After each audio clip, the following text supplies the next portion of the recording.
Maya Sundermeyer, and I would like to welcome you to the latest episode of my blog series. So far, I have been able to share my own experiences on what it's like for me to live with Asperger syndrome. A second thing that I will do is give my 2 cents on what's going on with autism in the media. A third area entails providing tips and advice for those of you that have Asperger syndrome, as well as those of you that are family members, educators, peers, mentors, and professionals, and anybody in the community. And then I will cover topics on things that I'm passionate about. Now, before I dive into tonight's topic, I have 2 things to mention. Number 1, please be sure to click up here on this video. This is by Danny Rady from the Asperger Experts on Asperger syndrome and dealing with pressure and how to tame that. And a second thing I would like you guys to do is check out my written blogs on WordPress.com, and you can find those under Hello World 240 at WordPress.com. That's Hello World 240 at WordPress.com. Now, what I would like to do is talk about accommodations. Now, what are accommodations?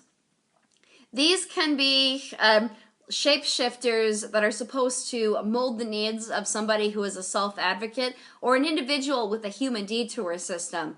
That means that someone who cannot walk or who cannot talk learns how to work around their problems and tries to live a full and sustaining life. But in order to live that life, some people require different accommodations. And it's not just people with Asperger syndrome. It can be somebody who is legally blind and they need a guide dog to help them get around. It can be somebody that has sensory issues, and so they need specific headsets, or they need a weighted vest because they don't like to be touched because their sensory is so serious. In other situations, you have people that need larger print because they cannot read the fine print of a textbook. Other people need to have books read to them, or other people need text-to-speech because they're slow readers. And finally, you have people that don't walk very well, and they have other basic needs like getting to the bathroom where they have to have an assistant. And what I wanted to do is mention that not everybody is going to be fulfilling of those needs, and they're not going to be understanding of those needs, so that leaves a lot of us stranded. And I wanted to talk about a few situations. So back in 1999, I was 17 years old in high school, and I was siloed in special education because they didn't really know a lot about autism or Asperger syndrome back then. They had thought that I would be a lot like Rain Man and that I would never develop and grow. And they didn't realize that somebody with autism or Asperger's, you have to keep stretching them and learning how to push them. Even though my favorite hero, Temple Grandin, was already in the process of taking center stage and learning how to get out there and speak out for people with autism. And so when I was in the classes, I was the only Aspie in there while I sat with other situations.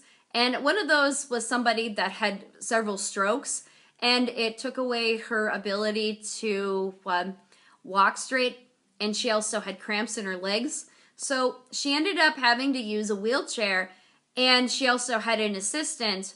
Meanwhile, she also had problems holding her water, and she had to go to the bathroom a lot.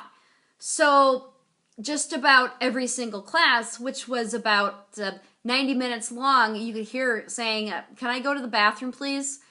And the teachers and her para always told her no, because her case manager, who set the accommodations for her, told her that she could only go to the bathroom during her breaks. And as somebody who is an advocate and a self-advocate, I don't think that's fair. I mean, my accommodations were very different from her accommodations.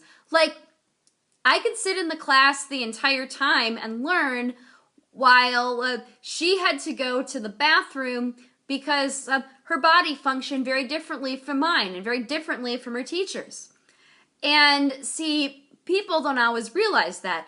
It seems to be more of a me mentality here.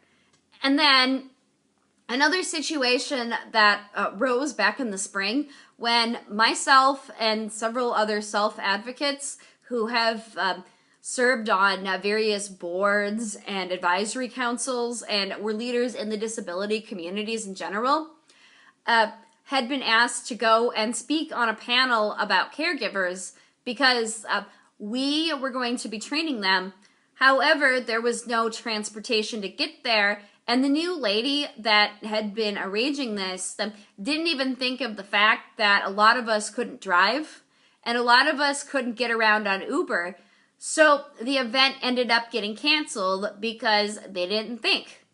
And this seems to be a really, really common reoccurring thing for somebody with a disability or somebody with an accommodation like that, is there's just a societal barrier there that nobody seems to get.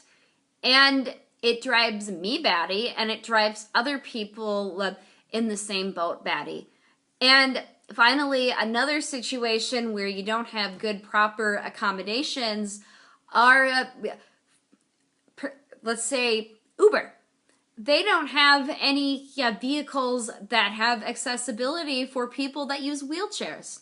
And so a lot of times they're stranded at home. And that's really bad. And then another big accommodation that I think needs to be in place are sensory-friendly suites for individuals with autism. And they need to be everywhere in public. They need to be in a Walmart. They need to be at a airport. They need to be in the job, especially because that can be the most pressurizing and the most stressful situations.